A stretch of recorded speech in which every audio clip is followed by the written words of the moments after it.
Stance 3, verset 1. La dernière vibration de la septième éternité tressaille à travers l'infini. La mer se gonfle, elle croît de dedans en dehors, comme le bouton du lotus. Commentaire. Petit a. L'emploi en apparence paradoxal du terme septième éternité, terme qui divise ainsi l'indivisible, est sanctifié dans la philosophie ésotérique. Cette dernière divise la durée sans borne en temps inconditionné, éternel et universel, entre parenthèses kala, et en temps conditionné, entre parenthèses kanda kala.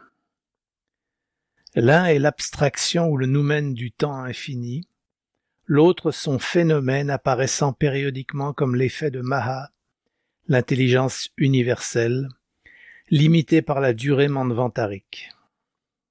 Dans quelques écoles, Maha est le premier-né de Pradhana, la substance non différenciée ou aspect périodique de Mula Prakriti, la racine de la nature, laquelle, Pradhana, est appelée Maya, illusion. Sur ce point, je crois que l'enseignement ésotérique diffère de la doctrine védantine des écoles Advaita et Visishtadvaita. Car il dit que, tandis que Mula Prakriti, le noumen, est soit existant et sans origine, en un mot sans parent, Anupadaka, un avec Brahman, Prakriti, son phénomène est périodique et simplement le fantôme du premier. De même, Maha, le premier-né de Jnana ou Gnosis, la connaissance, la sagesse, le logos, est un fantôme réfléchi du nirguna absolu, entre parenthèses parabrahman, la réalité unique, sans attribut ni qualité. Tandis que selon quelques Védantins, Maha serait une manifestation de Prakriti ou matière. Commentaire petit b.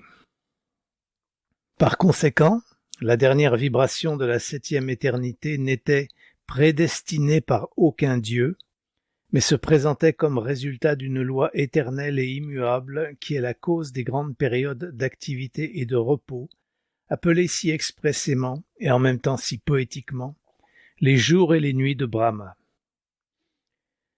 L'expansion de dedans en dehors, de la mer, appelée ailleurs les eaux de l'espace, la matrice universelle, etc., ne fait pas allusion à l'expansion d'un petit centre ou foyer, mais signifie le développement d'une subjectivité sans limite devenant objectivité sans plus de limite, et cela sans référence à une question de dimension, de borne ou d'étendue. La substance, pour nous, toujours invisible et immatérielle, qui est présente dans l'éternité, jeta son ombre périodique de son plan dans le sein de Maya. Cela implique que cette expansion n'étant pas une augmentation de dimension, car l'extension infinie n'admet pas d'augmentation, était un changement de condition. Elle s'épanouit comme le bouton du lotus, car la plante du lotus n'existe pas seulement en embryon miniature dans sa graine, entre parenthèses ce qui est sa caractéristique physique, mais son prototype est présent en une forme idéale dans la lumière astrale, depuis l'aurore jusqu'à la nuit, pendant la période manvantarique, comme tout du reste dans cet univers objectif, de l'homme à la mythe, de l'arbre géant au brin d'herbe le plus infime. Tout cela, nous dit la science cachée, n'est que la réflexion temporaire, l'ombre du prototype éternel idéal qui repose dans la pensée divine. Et notez que le mot éternité n'a ici que la signification d'éon, c'est-à-dire ce qui dure à travers ce qui paraît interminable, bien que ce ne soit que le cycle d'activité que nous appelons Manvantara. Quelle est en effet la signification réelle et ésotérique du mot Manvantara, ou plutôt Manuantara? Il signifie littéralement « entre deux Manus ». Il y a 14 Manus dans chaque jour de Brahma, et chacun de ces derniers comprend 1000 fois les 4 âges, 1000 grands âges ou Mahayuga. Analysons maintenant le mot de Manu. Les orientalistes, dans leur dictionnaire, nous disent que le terme Manu vient de la racine man, penser. C'est par conséquent l'homme pensant. Mais, ésotériquement, chaque Manu, véritable anthropomorphisé du cycle spécial ou ronde auquel il préside, n'est que l'idée personnifiée de la pensée divine, entre parenthèses comme le pimandre hermétique, le Dieu particulier, le créateur, le façonneur de tout ce qui apparaît pendant le cycle ou Manvantara qui lui est propre. Foat est le serviteur des Manus, ou Dhyan Chohan, et est cause que les prototypes idéaux s'épanouissent de dedans en dehors, c'est-à-dire traversent peu à peu, sur une échelle descendante, tous les plans, de celui des noumènes à celui des phénomènes, le plus bas, pour fleurir sur ce dernier en pleine objectivité, comme summum de l'illusion, ou de la matière dans son état le plus grossier. Stance 3, verset 2. La vibration se propage soudain, touchant de son aile rapide tout l'univers et le germe qui réside dans les ténèbres qui soufflent sur les eaux sommeillantes de la vie. La monade pythagoricienne est dite aussi habiter dans la solitude et les ténèbres, comme le germe. L'idée du souffle des ténèbres se mouvant sur les eaux sommeillantes de la vie, qui sont la matière primordiale contenant l'esprit latent, rappelle le premier chapitre de la Genèse. Son origine est le Narayana brahmanique, entre parenthèses celui qui se meut sur les eaux. Personnification du souffle éternel du tout inconscient, ou parabrahman, des occultistes orientaux. Les eaux de la vie, ou le chaos, en symbolisme le principe féminin, sont le vide pour notre vue mentale dans lequel se trouve à l'état latent l'esprit et la matière. C'est ce qui fit dire à Démocrite, d'après son précepteur Leucippe, que les principes primordiaux de tout étaient des atomes et un vide, vide au sens d'espace, mais non d'espace vide, car la nature a horreur du vide, selon les péripatéticiens et tout philosophe de l'Antiquité. Dans toutes les cosmogonies, l'eau joue le même rôle important. Elle est la base et la source de l'existence matérielle. Les savants, prenant le mot pour la chose, ont compris par là qu'il s'agissait de la combinaison chimique définie de l'oxygène avec l'hydrogène, et on donnait ainsi une signification spécifique à un terme dont les occultistes se servent dans un sens générique et auquel on donne en cosmogonie un sens mystique et métaphysique. La glace n'est pas l'eau, la vapeur non plus, les trois pourtant ont la même composition chimique. Stance 3, verset 3. Les ténèbres rayonnent la lumière, et la lumière laisse tomber un rayon solitaire dans les eaux, dans l'abîme mer. Le rayon traverse rapidement l'œuf vierge. Il fait frissonner l'œuf éternel, qui laisse tomber le germe non éternel, qui se condense en l'œuf du monde. Le rayon solitaire tombant dans l'abîme mer peut être pris comme signifiant la pensée divine ou l'intelligence imprégnant le chaos. C'est ce qui se passe sur le plan de l'abstraction métaphysique, ou plutôt sur le plan où ce que nous appelons une abstraction métaphysique est une réalité. L'œuf vierge étant, en un sens, l'ovarité abstraite, c'est-à-dire le pouvoir de se développer par la fécondation, est éternel et à jamais le même. Et comme la fécondation d'un œuf a lieu avant qu'il soit pondu, de même le germe non éternel, périodique, qui devient plus tard dans le symbolisme l'œuf du monde, contient en lui-même, lorsqu'il sort du dit symbole, la promesse et la puissance de tout l'univers.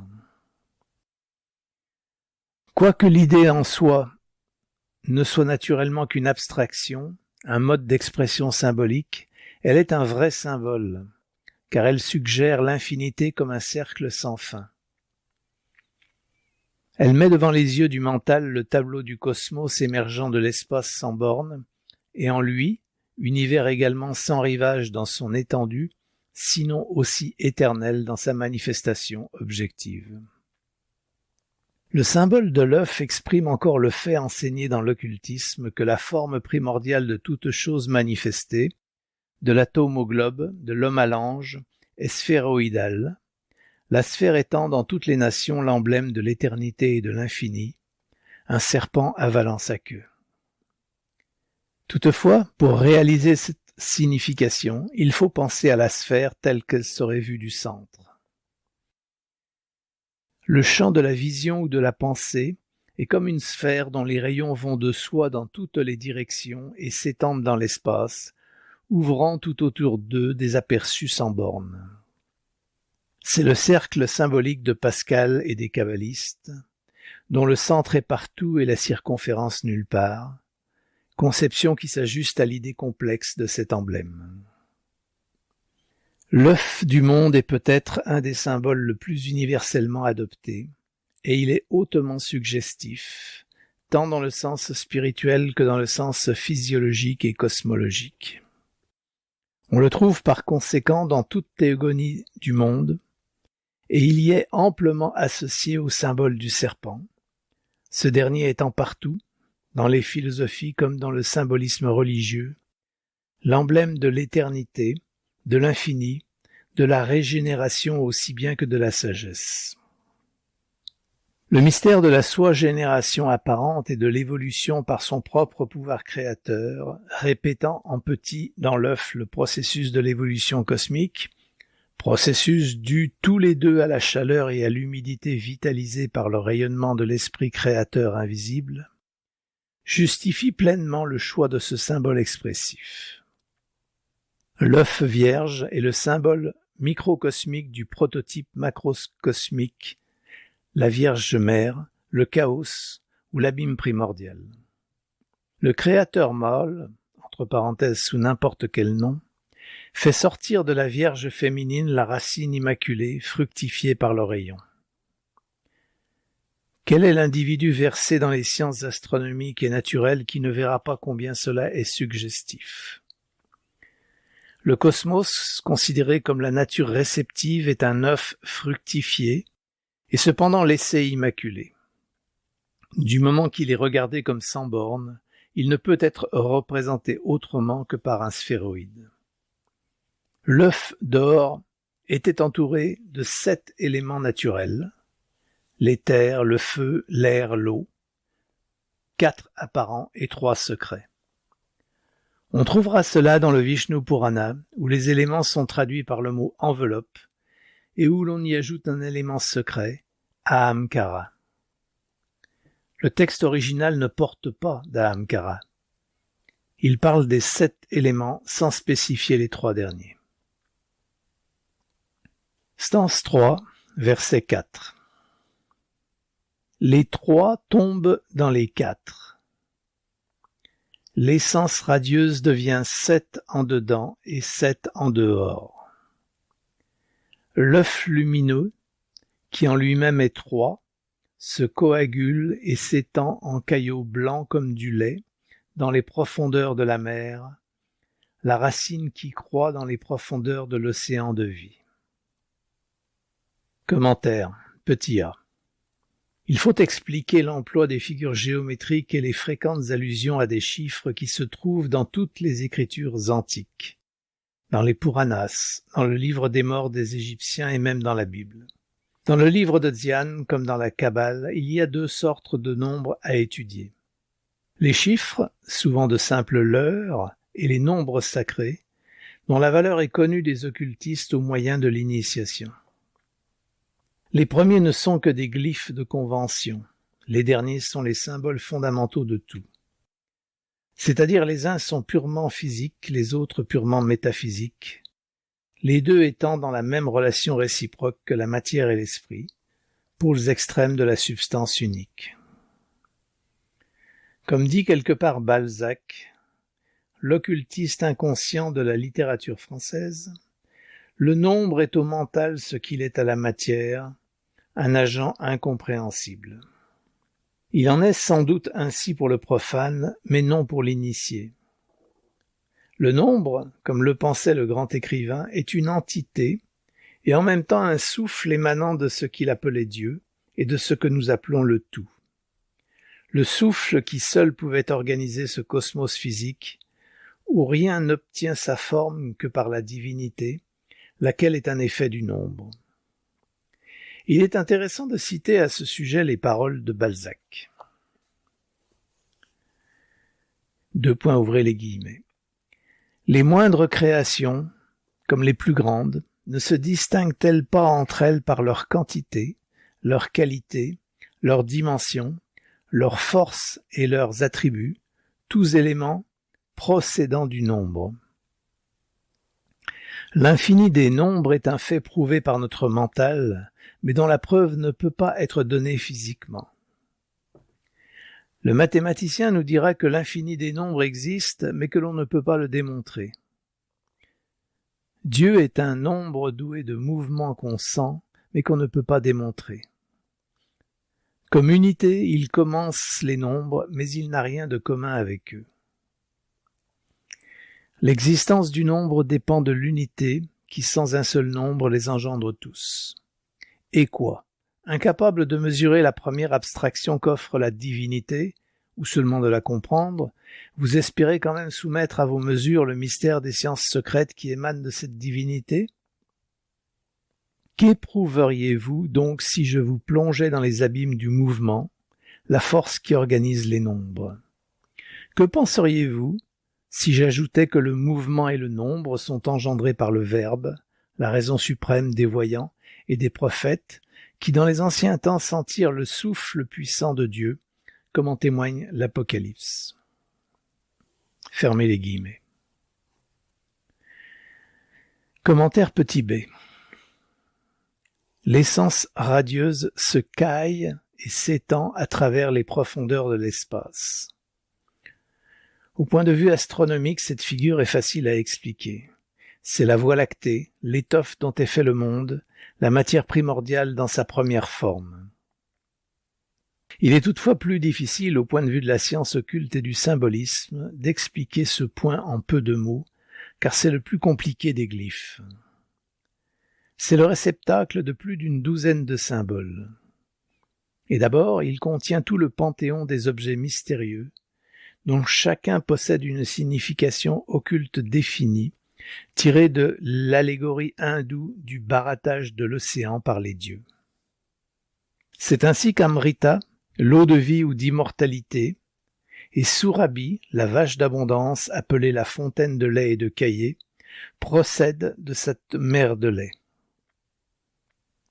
De là le culte universel de la vache et du taureau, spécifiant l'un le pouvoir producteur, l'autre le pouvoir générateur dans la nature, symbole relié aux divinités solaires et cosmiques.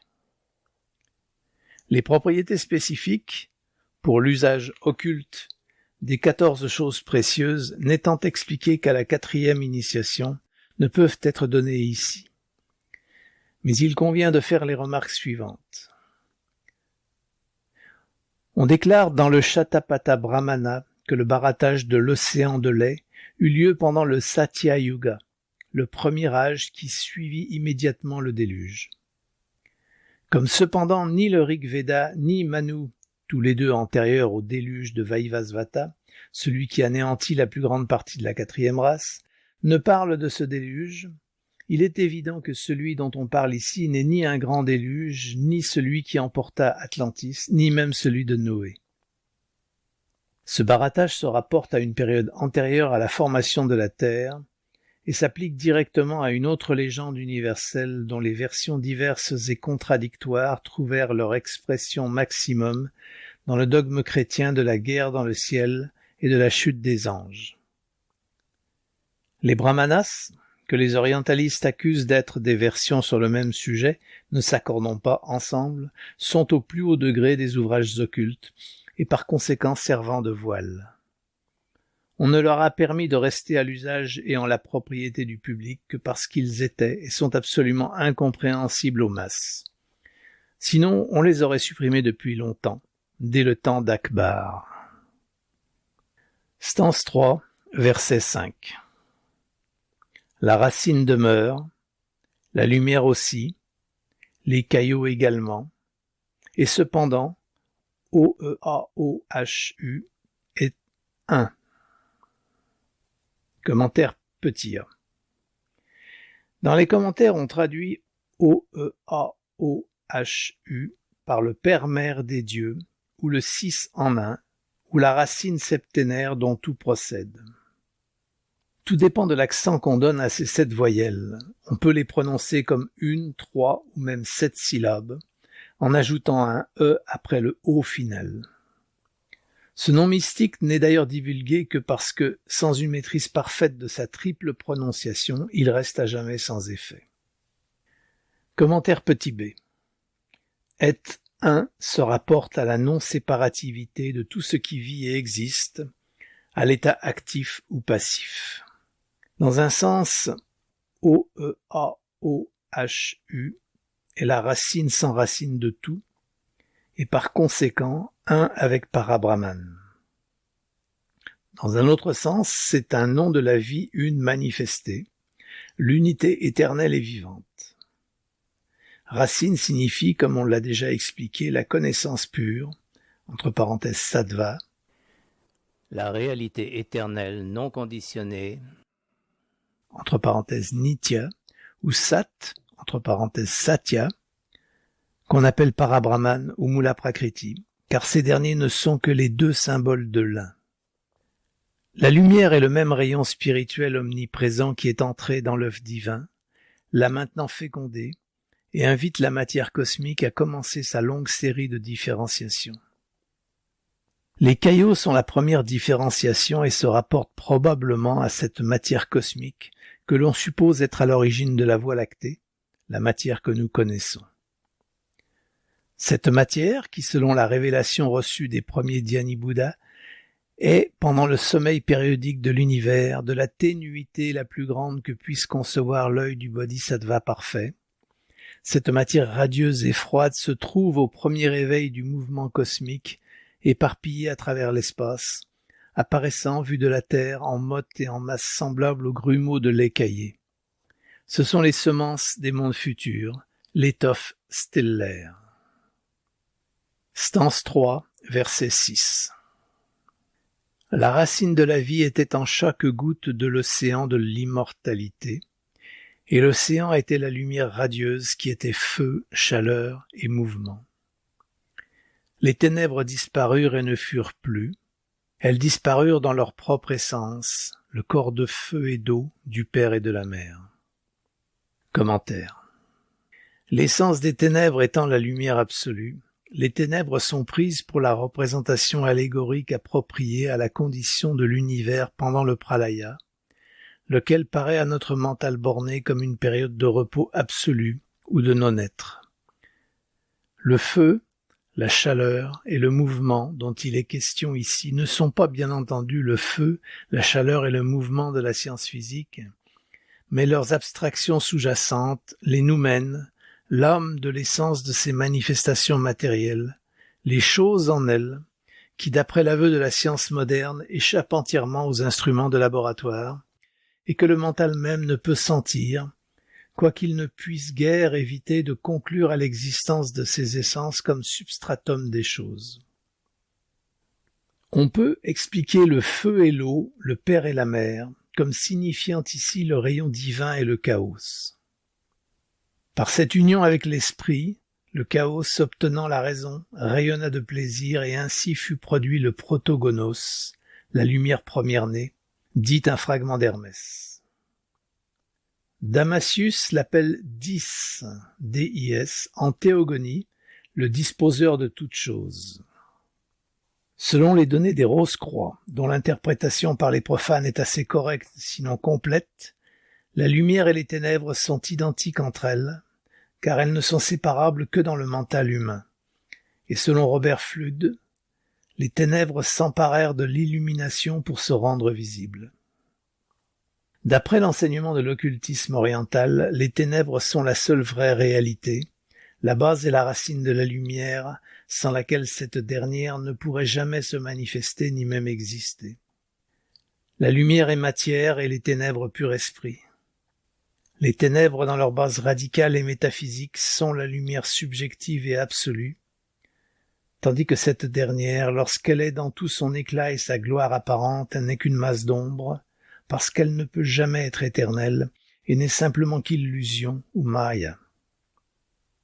Même dans la Genèse, si déroutante et fatigante pour la science, la lumière est issue des ténèbres, et les ténèbres sont la face de l'abîme, et non vice-versa. En lui, dans les ténèbres, était la vie, et la vie était la lumière des hommes. Le jour viendra peut-être où les yeux des hommes seront ouverts.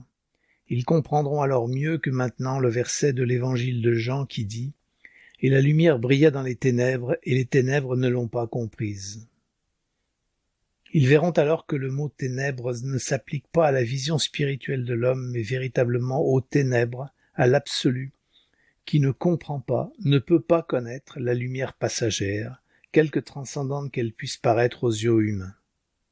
Démon est Deus inversus. L'Église donne maintenant au diable le nom de ténèbres, quoique dans la Bible, le livre de Job, il soit appelé le Fils de Dieu, l'étoile brillante du matin, Lucifer.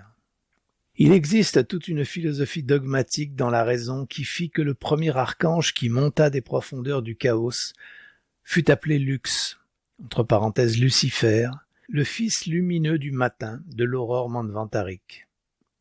L'Église l'a transformé en Lucifer ou Satan, parce qu'il est plus élevé et plus ancien que Jéhovah, et qu'il dut être sacrifié au nouveau dogme. Stance 3, verset 7. Vois, ô l'Anou, l'enfant radieux des deux, la gloire resplendissante sans pareille, l'espace brillant, fils de l'espace obscur, qui émerge des profondeurs des grandes eaux sombres. C'est O-E-A-O-H-U,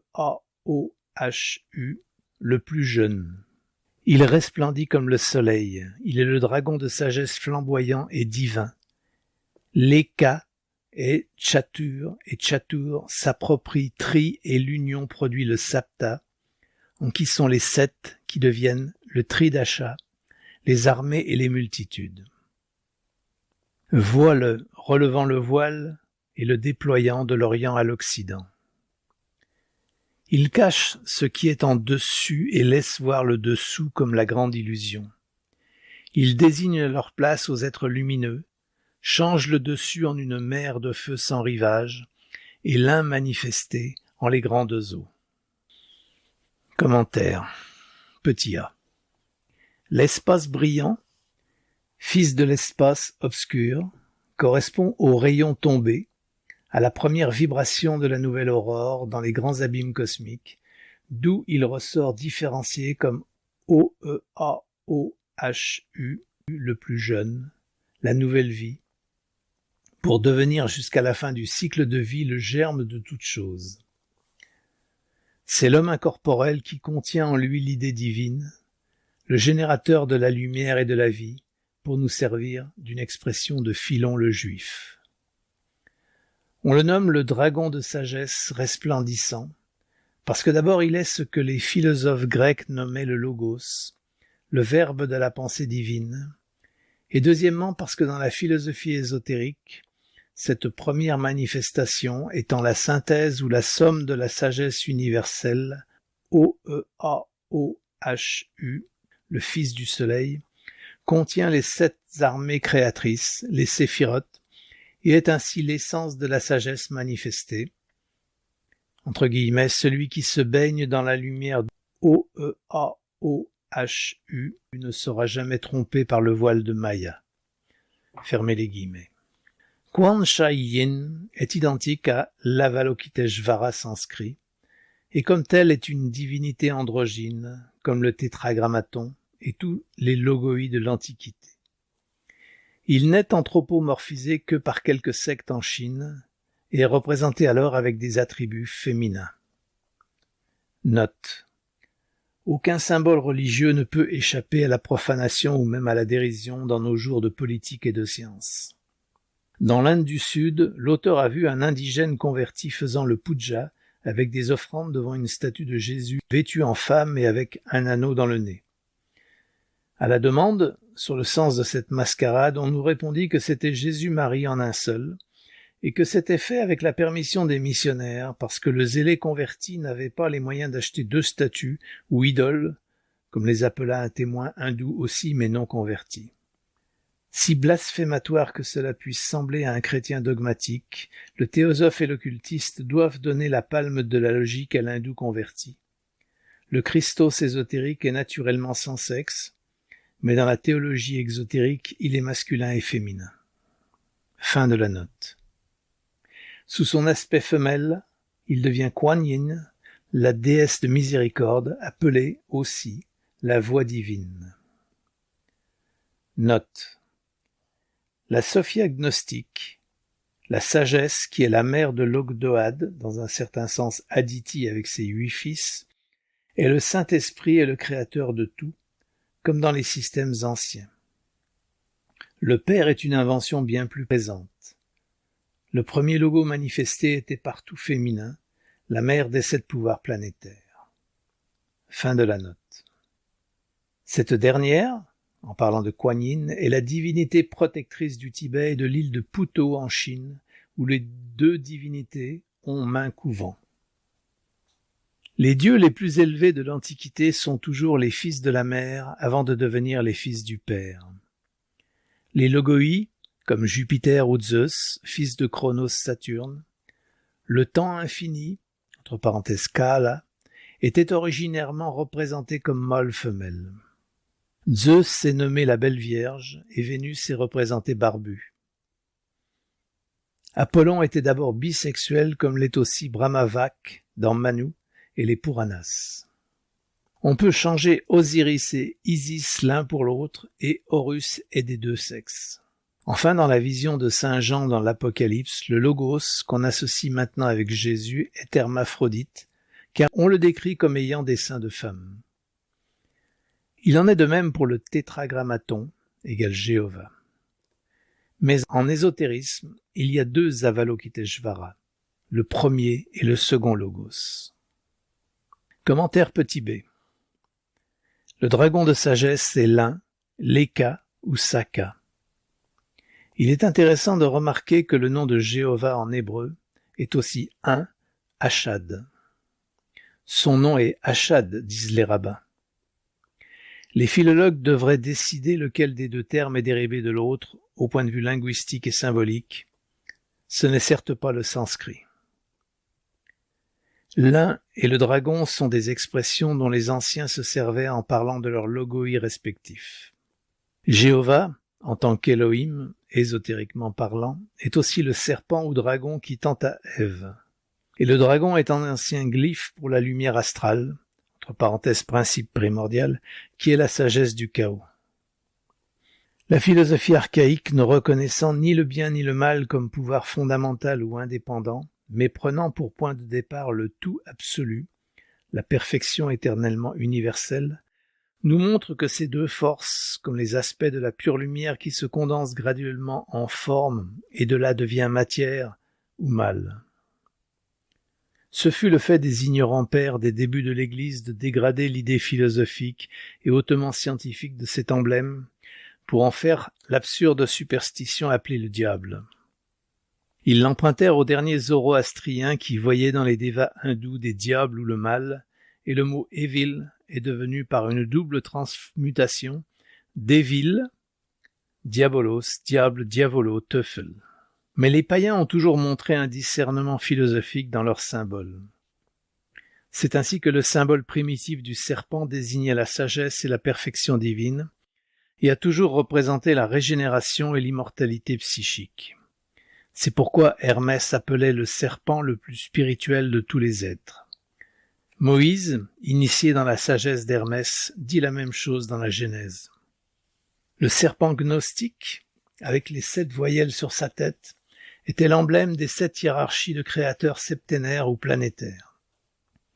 De là aussi, l'idée du serpent hindou, Shesha ou Ananta, l'infini, un nom de Vishnu dont il est le premier Vahan ou véhicule sur les eaux primordiales. Comme les logoi et les hiérarchies de pouvoir, ces serpents doivent pourtant être distingués l'un de l'autre.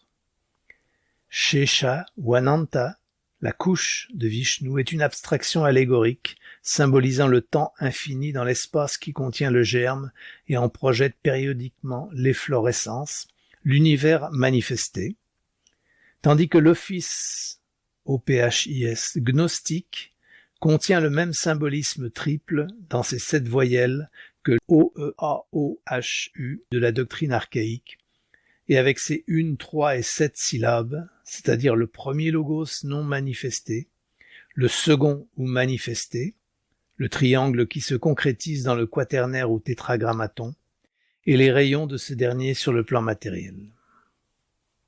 Les anciens firent cependant toujours une différence entre le bon et le mauvais serpent, entre parenthèses la lumière astrale des kabbalistes, entre le premier, incorporation de la sagesse divine dans la région du spirituel, et le second, le mal, sur le plan de la matière. Car la lumière astrale ou éther des anciens païens, le nom de lumière astrale est tout moderne, est esprit-matière, qui procédant du plan purement spirituel devient plus grossier en descendant jusqu'à constituer la Maya ou le serpent tentateur et trompeur sur notre plan. Jésus accepta le serpent comme synonyme de sagesse, et cela forma une partie de son enseignement. « Soyez aussi sages que les serpents, dit-il. Au commencement, avant que la mer devint père-mère, le dragon ardent se mouvait seul dans l'infini. » L'Atareya Brahmana appelle la terre Sarparajni, la reine serpent, et la mère de tout ce qui se meut. Avant que notre globe devint ovoïde, et l'univers aussi, une longue traînée de poussière cosmique, ou brouillard de feu, s'agitait et se tordait comme un serpent dans l'espace. L'Esprit de Dieu se mouvant sur le chaos a été symbolisé, dans chaque nation, sous la forme d'un serpent ardent, soufflant la flamme et la lumière sur les eaux primordiales, jusqu'à ce qu'il eût incubé la matière cosmique et lui eût fait prendre la forme annulaire d'un serpent se mordant la queue, ce qui symbolise non seulement l'éternité et l'infini, mais aussi la forme globuleuse de tous les corps formés dans l'univers par ce brouillard ardent. L'univers, la terre et l'homme rejettent périodiquement, comme fait le serpent, leur vieille peau, pour en prendre de nouvelles après un temps de repos. Le serpent n'est certes pas une image moins gracieuse ou moins poétique que la chenille ou la chrysalide d'où sort le papillon, emblème grec de Psyché, l'âme humaine. Le dragon fut aussi le symbole du logos chez les Égyptiens comme chez les gnostiques. Dans le livre d'Hermès, Pimandre, le plus ancien et le plus spirituel des logoïs du continent occidental, apparaît à Hermès sous la forme d'un dragon ardent de lumière, de feu et de flamme. Pimandre, personnification de la pensée divine, dit « La lumière c'est moi, je suis Nous, le mental ou Manu. Je suis ton Dieu, et je suis bien plus ancien que le principe humain qui s'échappe de l'ombre, entre parenthèses les ténèbres ou la divinité cachée. Je suis le germe de la pensée, le Verbe resplendissant, le Fils de Dieu. Tout ce qui voit et entend en toi, c'est le Verbe du Maître, c'est la pensée, entre parenthèses Maha, qui est Dieu, le Père. L'océan céleste, l'éther et le souffle du Père, le principe qui donne la vie, la mer, le Saint-Esprit, car ceux-ci ne sont pas séparés et leur union est la vie. » Fin de citation. Nous trouvons ici l'écho évident de l'archaïque doctrine secrète que nous exposons en ce moment. Seulement cette dernière ne place pas à la tête de l'évolution de la vie le Père, qui prend sa 3e place et qui est le Fils de la Mère, mais elle y place le souffle éternel et incessant du tout. Maha, la compréhension, le mental universel, la pensée, etc., avant de se manifester comme Brahma ou Shiva, apparaît comme Vishnu, dit la Samkhya-sara. Il a donc plusieurs aspects, comme le Logos. Maha est appelé le Seigneur dans la création primaire, et il est dans ce sens la cognition universelle ou pensée divine. Mais ce Maha qui fut produit le premier est, plus tard appelé égoïsme, lorsqu'il est né comme la sensation elle-même. Moi, c'est là ce que l'on nomme la création seconde. Et le traducteur, brahman instruit et intelligent, non un orientaliste européen, explique en note que lorsque Maha se développe en la sensation de soi-conscience, le je, il prend le nom d'égoïsme, qui traduit dans notre langage ésotérique veut dire lorsque Maha est changé en manas humain, ou même en celui des dieux finis, et revêt l'état d'aham, on expliquera plus loin pourquoi il est appelé le Maha de la création secondaire, ou la 9e, celle de Kumara, dans le Vishnu Purana. Commentaire petit c.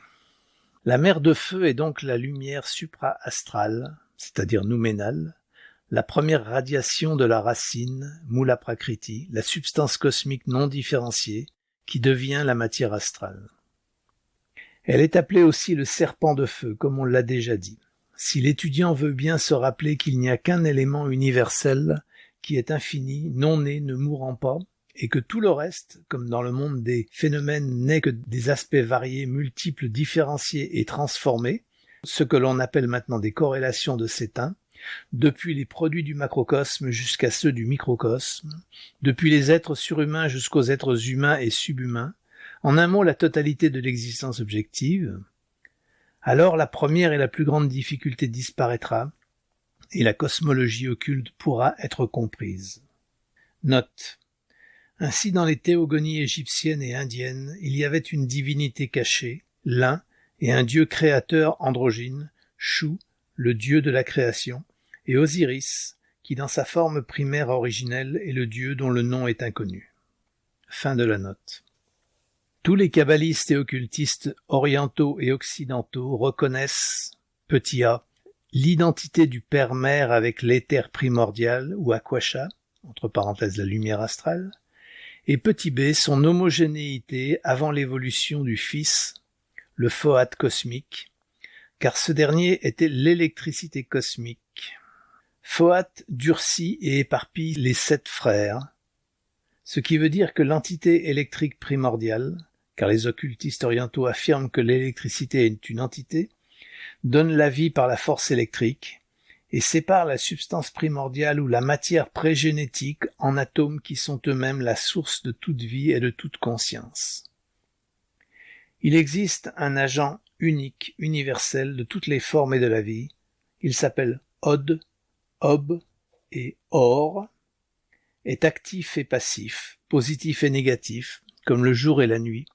C'est la première lueur dans la création. Entre parenthèses, Eliphas Lévi, la première lumière de l'Élohim primordial, l'Adam mâle et femelle, ou scientifiquement l'électricité et la vie. Note. Od est la lumière pure qui donne la vie. Le fluide magnétique. Ob est le messager de la mort dont les sorciers se servent, le fluide néfaste. Et Or, AUR, est la synthèse des deux, la vraie lumière astrale. Les philologues peuvent-ils nous dire pourquoi Od, un terme dont Reichenbach s'est servi pour désigner le fluide vital, est aussi un mot tibétain qui signifie lumière, éclat, brillance. Dans un sens occulte, il signifie aussi le ciel. D'où vient la racine du mot? D'autre part, Akasha n'est pas exactement l'éther, mais quelque chose de bien plus élevé, comme on le démontrera. Fin de la note. Les anciens le représentaient par un serpent, car Fohat siffle en se glissant çà et là en zigzag. La Kabbale le désigne par la lettre hébraïque Tet, T-E-T-H, dont le symbole est le serpent qui joue un rôle si important dans les mystères. Sa valeur universelle est 9, car c'est la 9e lettre de l'alphabet et la 9e des 50 portes qui mènent au mystère caché de l'être. C'est l'agent magique par excellence et spécifie dans la philosophie hermétique, la vie infusée dans la matière primordiale, l'essence qui compose toute chose et l'esprit qui détermine leur forme. Mais il y a 2 opérations hermétiques secrètes, l'une spirituelle, l'autre matérielle corrélative et à jamais unie. Comme le dit Hermès, ouvrez les guillemets, « Tu sépareras la terre du feu, le subtil de l'épais, ce qui monte de la terre au ciel et redescend du ciel sur la terre. Cela, la lumière subtile, est la force de toute force, car cela conquiert toute chose subtile et pénètre tout solide. Ainsi fut formé le monde. » Fermez les guillemets. Zénon, le fondateur des Stoïciens, ne fut pas seul à enseigner que l'univers évolue et que sa substance primaire est changée de l'état de feu en celui d'air, puis en celui d'eau, etc. Héraclite d'Éphèse maintint que l'unique principe sous-jacent à tout phénomène dans la nature est le feu. L'intelligence qui met l'univers en mouvement est le feu est de l'intelligence. Et tandis qu'Anaximène dit la même chose de l'air et Thalès de Milet de l'eau, la doctrine ésotérique réconcilie tous ces philosophes en démontrant que quoique chacun séparément ait raison, aucun de leurs systèmes n'est complet. Stance 3, verset 8. Où était le germe? Où étaient alors les ténèbres? Où est l'esprit de la flamme qui brûle dans ta lampe, ô Lanou? Le germe est cela, et cela est la lumière, le blanc et brillant fils du Père obscur et caché. Commentaire. La réponse à la première question, suggérée par la seconde, qui est la réponse de l'instructeur à l'élève, contient dans une seule phrase une des vérités les plus essentielles de la philosophie occulte. Il indique l'existence de choses imperceptibles à nos sens physiques, choses qui sont bien plus importantes, bien plus réelles et bien plus permanentes que celles qui font appel à ces sens. Avant que le Lanou puisse espérer comprendre le problème de métaphysique transcendantale contenu dans la première question, il doit être capable de répondre à la seconde, et la réponse qu'il donnera à la seconde lui fournira l'indice pour trouver la réponse exacte de la première. Dans le commentaire sanskrit de cette stance, les termes employés pour le principe caché et non révélé sont nombreux. Dans les premiers manuscrits de la littérature indienne, cette divinité abstraite et non révélée n'a pas de nom. On l'indique ordinairement par « cela », en sanskrit « tat », mot qui signifie tout ce qui est, fut, sera, ou ce qui peut être ainsi conçu par le mental humain. Parmi ces appellations qui ne sont naturellement données que par la philosophie ésotérique, expressions telles que ténèbres insondables, tourbillons, etc., se trouve aussi celle de cela du Kalahamsa. Kalahamsa et même Kali-Hamsa, entre parenthèses, signe noir. Ici, M et N sont interchangeables et tous deux ont le son nasal des syllabes françaises AN ou AM. Il arrive dans le sanskrit, comme dans la Bible en hébreu, que bien des noms mystérieux et sacrés ne disent pas plus à l'oreille profane qu'un mot quelconque, vulgaire même, parce que ces mots sont cachés par anagramme en autrement. Le mot Hamsa ou Hamsa en est un exemple. Hamsa est semblable à Ahamsa, trois mots qui signifient « je suis lui », tandis que, divisé d'une autre façon, on peut y lire Soham, lui est moi. Soham équivalent ça, lui, et Aham, je, ou je suis lui. Dans ce seul mot est contenu pour celui qui comprend le langage de la sagesse, le mystère universel, la doctrine de l'identité de l'essence de l'homme avec l'essence de Dieu. De là le glyphe et l'allégorie de Kalahamsa, ou Hamsa, et le nom donné à Brahman neutre, et plus tard au Brahma mâle de Hamsavahana, celui qui se sert de Hamsa comme véhicule.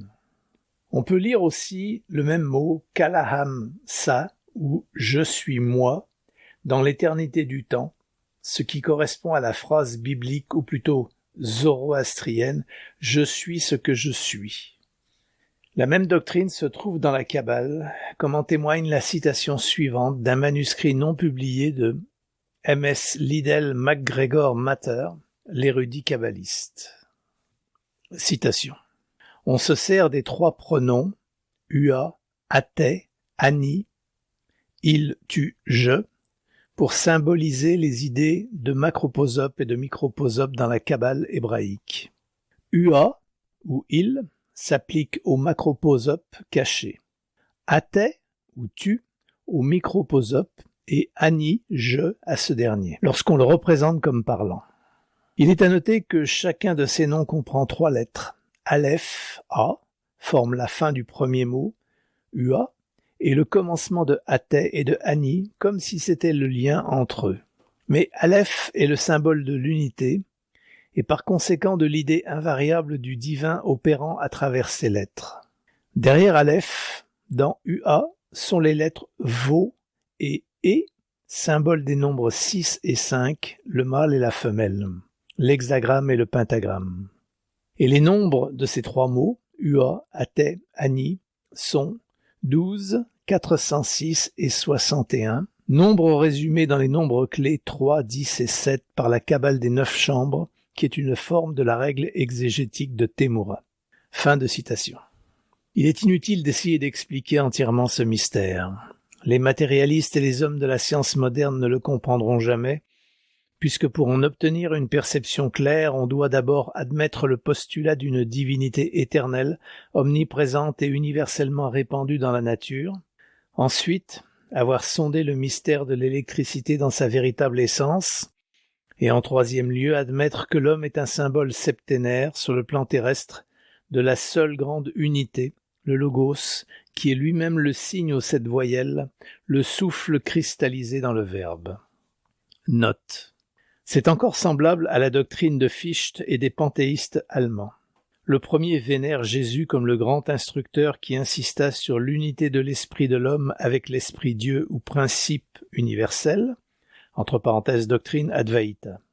Il est difficile de trouver une seule spéculation dans la métaphysique de l'Occident qui n'ait pas été anticipée par la philosophie orientale archaïque. Depuis Kant jusqu'à Herbert Spencer, c'est presque toujours plus ou moins un écho déformé des doctrines Dvaita, Advaita et Védantine. Fin de la note. Celui qui croit à tout cela doit aussi croire à la combinaison multiple des 7 planètes de l'occultisme et de la Kabbale avec les 12 signes du zodiaque, et attribuer, comme nous le faisons, à chaque planète et à chaque constellation une influence qui, ainsi que le dit Élie Starr, un occultiste français, lui est propre, bonne ou mauvaise, et cela selon l'esprit planétaire qui la gouverne, lequel à son tour est capable d'influencer les hommes et les choses qui se trouvent en harmonie avec lui et avec qui il a des affinités. Pour ces raisons, et puisque peu de personnes croient en ce qui précède, tout ce qu'on peut dire maintenant, c'est que dans les 2 cas, le symbole de Hansa, que ce dernier soit je, lui, oua ou signe, est un symbole important, représentant par exemple la sagesse divine, la sagesse dans les ténèbres au-delà de la portée des hommes. Pour tous les usages exotériques, Hansa, comme le sait chaque hindou, est un oiseau fabuleux qui, entre parenthèses dans l'allégorie, lorsqu'on lui offrait du lait mêlé à de l'eau, séparait les deux, buvait le lait et laissait l'eau, montrant ainsi une sagesse particulière, le lait représentant symboliquement l'esprit et l'eau la matière. Que cette allégorie soit très ancienne et date d'une des premières périodes archaïques se voit à la façon dont on parle dans le Bhagavata Purana d'une certaine caste nommée Hamsa ou Hansa, et qui était la seule caste par excellence lorsque bien loin en arrière, dans les brumes d'un passé oublié, il n'y avait chez les hindous qu'un Veda, une divinité et une caste. Il y a aussi une partie de l'Himalaya nommée Hamsa, décrite dans les vieux livres comme étant située au nord du mont Meru, et reliée à certains épisodes appartenant à l'histoire des initiations et des mystères religieux. Quant à ce que Kalahamsa soit, comme le disent les textes exotériques et les traductions des orientalistes, le véhicule de Brahma Prajapati, c'est une erreur. Brahman, le neutre, est appelé par eux Kalahamsa, et Brahma, le mâle, Hansavahana, parce que sans doute son véhicule est un signe ou une oie. C'est purement une glose exotérique.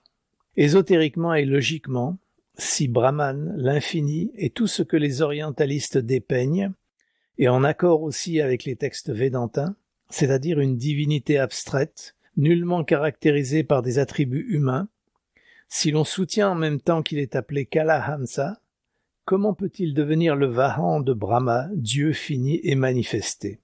C'est juste le contraire.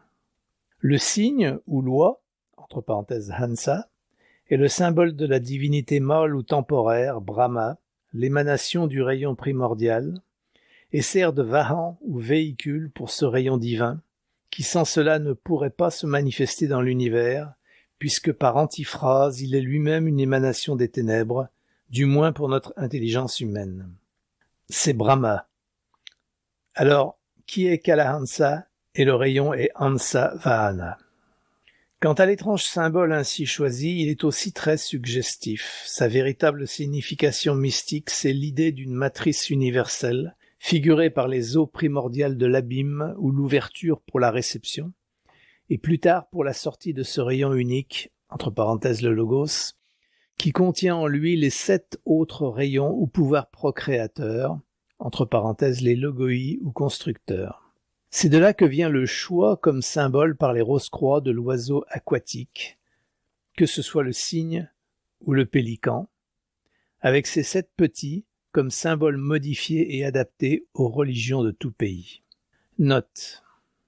Que l'espèce de l'oiseau soit Cygnus, Anser ou Pelicanus, cela ne fait rien du moment que c'est un oiseau aquatique nageant ou flottant sur les eaux, comme l'esprit, et sortant ensuite de ces eaux pour donner naissance à d'autres êtres. La vraie signification du symbole du 18e degré des Rose-Croix, c'est précisément cela, bien que plus tard on l'ait poétiquement transformé en le sentiment maternel du pélican déchirant son flanc pour nourrir de son sang ses 7 petits. Fin de la note. Le livre des Nombres donne le nom d'Ain Sof à l'âme ardente du pélican. Note. La raison pour laquelle Moïse défend qu'on mange le pélican et le cygne, et classe ces 2 oiseaux parmi les animaux impurs, tandis qu'il permet de manger le scarabée et les sauterelles de toute espèce, est purement physiologique et ne se rapporte à la symbologie mystique qu'en ce que le mot impur, comme tout autre mot, ne doit pas être pris dans son sens littéral, car il est ésotérique comme tout le reste et peut signifier aussi bien sacré que le contraire. C'est un voile particulièrement suggestif dans le cas de certaines superstitions, chez les Russes par exemple, qui ne mangent pas le pigeon, non parce qu'il est impur, mais parce qu'on dit que le Saint-Esprit est apparu sous la forme d'une colombe. Fin de la note. Apparaissant avec chaque Manvantara comme Narayana ou Svayambhuva, le soi existant, et pénétrant dans l'œuf du monde, il en sort à la fin de l'incubation divine comme Brahma ou Prajapati, le progéniteur de l'univers futur dans lequel il s'épand. Il est Purusha, entre parenthèses esprit, mais il est aussi Prakriti, entre parenthèses matière. Donc ce n'est qu'après s'être séparé en 2 moitiés, Brahma Vark, la femelle, et Brahma Viraj, le mâle, que le Prajapati devient le Brahma mâle. Stance 3, verset 9. La lumière est la flamme froide, et la flamme est le feu produit la chaleur qui donne l'eau de la vie dans la grande mer. Il faut se rappeler que les mots lumière, flamme et feu ont été adoptés par les traducteurs du vocabulaire des vieux philosophes du feu, afin de rendre plus clairement la signification des termes et symboles archaïques employés dans l'original. Sinon, ils auraient été entièrement incompréhensibles aux lecteurs européens. Pour un étudiant de l'occulte, cependant, ces termes sont suffisamment clairs. Note. Pas les alchimistes du Moyen-Âge, mais les mages et adorateurs du feu, à qui Rose-Croix ou philosophe, Père Ignem, successeur des théurgistes, empruntèrent toutes leurs idées au sujet du feu comme élément mystique et divin. Fin de note.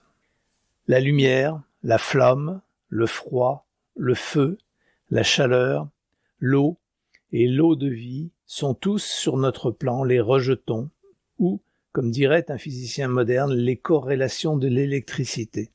Mot puissant et symbole encore plus puissant. Générateur sacré d'une progéniture non moins sacrée. Du feu, créateur, conservateur, destructeur. De la lumière, essence de nos ancêtres divins. De la flamme, âme des choses. L'électricité, c'est-à-dire la vie unie sur l'échelon le plus élevé de l'être, et le fluide astral, l'atanor des alchimistes sur le plus bas, Dieu et le diable, le bien et le mal. Pourquoi maintenant appelle-t-on dans les stances la lumière la flamme froide? Parce que dans l'ordre de l'évolution cosmique, entre parenthèses comme l'enseignent les occultistes, l'énergie qui actionne la matière, après sa primitive formation en atomes, est générée sur notre plan par la chaleur cosmique. et parce que, avant cette période, le cosmos, pris au sens de matière dissociée, n'était pas. La première matière primordiale, éternelle, coexistante à l'espace, entre guillemets, qui n'a ni commencement ni fin, n'est ni chaude ni froide, mais possède une nature propre, spéciale, fermez les guillemets, dit le commentaire. La chaleur et le froid sont des qualités relatives et appartiennent au domaine des mondes manifestés, qui procèdent tous de l'îlé manifesté. Ce dernier, dans son aspect absolument latent, est désigné sous le titre de Vierge froide, et lorsqu'il est réveillé à la vie, reçoit le titre de mer. Les anciens mythes des cosmogonies occidentales disent qu'au commencement il n'y avait que le brouillard froid, entre parenthèses le père, et la boue prolifique, entre parenthèses la mer, Ilus ou Ilé, d'où sortit le serpent du monde, entre parenthèses la matière. La matière primordiale, donc, avant qu'elle sorte du plan de ce qui ne se manifeste jamais, et qu'elle se réveille à l'action vibratoire sous l'impulsion de Fohat, n'est qu'un rayonnement froid, sans couleur, sans goût, dépourvu de qualité et d'aspect. Et ses premiers-nés sont de même, les 4 fils qui sont 1 et deviennent 7, les entités dont les qualifications et les noms servirent aux anciens occultistes orientaux pour nommer 4 des 7 centres de force primaires, ou atomes qui se développent plus tard en les grands éléments cosmiques, actuellement répartis dans les 70 et quelques sous-éléments connus de la science moderne. Les 4 natures primaires des premiers Dian Shohan sont appelées, entre parenthèses faute de meilleur nom, aquashiques, éthérées, aqueuses et ignées, expression correspondant dans la terminologie de l'occultisme pratique à des définitions scientifiques de gaz qui, pour être compris à la fois des occultistes et du public ordinaire, doivent être nommés para-hydrogéniques. Para-oxygénique, oxy-hydrogénique et ozonique, peut-être nitrosonique, qui sont en occultisme suprasensibles quoique atomiques, qui possèdent leur maximum d'activité lorsqu'elles œuvrent sur le plan d'une matière plus grossièrement différenciée. Ces éléments sont à la fois électropositifs et électronégatifs. Entre parenthèses, chacun d'eux, et bien d'autres encore, sont probablement les liens manquants de la chimie. Dans l'alchimie et chez les occultistes pratiques, ils sont connus sous d'autres noms. C'est en combinant et recombinant ou dissociant les éléments à l'aide du feu astral qu'on produit les plus grands phénomènes. Stance 3, verset 10. Le Père-Mère tisse une toile dont l'extrémité supérieure est attachée à l'esprit, Purusha, la lumière des ténébrons, et l'extrémité inférieure à son ombre, la matière, Prakriti. Cette toile est l'univers, tissé avec les 2 substances combinées en une, qui est Svabhavat. Commentaire. Dans la Mandukya Upanishad, il est écrit « Comme une araignée étend et retire sa toile, comme les plantes surgissent de terre, de même l'univers est dérivé de celui qui n'a pas de déclin, Brahma, car le germe des ténèbres inconnues est la matière dont tout évolue et se développe, comme la toile vient de l'araignée et l'écume de l'eau, etc. Ce n'est expressif et vrai que si le terme Brahma, le créateur, est dérivé de la racine bri, augmenter ou s'étendre. Brahma s'étend et devient l'univers, tissé de sa propre substance. La même idée a été bien exprimée par Goethe lorsqu'il dit « Ainsi je travaille au rouet du temps, et je tisse pour Dieu le vêtement sous lequel tu le vois. » Stance 3, verset 11. Cette toile s'étend lorsque le souffle de feu, c'est-à-dire le Père, la couvre. Elle se contracte lorsque le souffle de la mer, c'est-à-dire la racine de la matière, la touche. Alors, les fils, c'est-à-dire les éléments avec leur pouvoir ou intelligence respectifs, se séparent et se dispersent pour rentrer dans le sein de leur mère à la fin du grand jour et redevenir un avec elle. Lorsque la toile se refroidit, elle devient rayonnante. Ces fils se gonflent et se contractent dans leur propre soi et par leur cœur, ils embrassent l'infini. Commentaire. L'expansion de l'univers sous le souffle du feu est très suggestive si on la considère à la lumière de la période du brouillard de feu, dont la science moderne parle tant et dont en réalité elle sait si peu. Une grande chaleur sépare les éléments composés et résout les corps célestes en leur élément primordial unique. Voilà ce qu'explique le commentaire. Ouvrez les guillemets. Du moment qu'un corps, mort ou vivant, s'est décomposé en ses constituants de base, en se mettant dans la zone d'attraction et d'action d'un foyer ou centre de chaleur-énergie, et plusieurs de ces centres sont promenés çà et là dans l'espace, ce corps est réduit en vapeur et gardé dans le sein de la mer jusqu'à ce que Fohat, recueillant quelques-unes des parcelles de la matière cosmique, entre parenthèses nébuleuse, lui donne une impulsion, le mette de nouveau en mouvement, développe la chaleur nécessaire et le laisse suivre sa nouvelle croissance. Fermez les guillemets. L'expansion et la contraction de la toile, c'est-à-dire l'étoffe ou atome dont est fait le monde, expriment ici le mouvement de pulsation, car c'est la contraction et l'expansion régulière de l'océan infini et sans rivage de ce que nous pouvons appeler le noumen de la matière, émané par Svabhavat, qui est la cause de la vibration universelle des atomes. Mais cela suggère autre chose aussi. Cela montre que les anciens savaient ce qui intrigue de nos jours beaucoup de savants, et surtout beaucoup d'astronomes, la cause de la première ignition de la matière, ou étoffe dont est composé le monde, le paradoxe de la chaleur produite par la contraction réfrigérante et autres énigmes cosmiques, car cela démontre à ne pas s'y méprendre que les anciens avaient la connaissance de ces phénomènes. Ouvrez les guillemets. Il y a dans chaque atome la chaleur interne et la chaleur externe, fermez les guillemets, disent les commentaires manuscrits dont l'auteur a eu communication. Le souffle du Père, entre parenthèses esprit, et le souffle, entre parenthèses ou chaleur de la mer, matière. Et ces documents donnent des explications qui montrent que la théorie moderne de l'extinction des feux solaires, conséquence de la perte de chaleur due à la radiation, est erronée.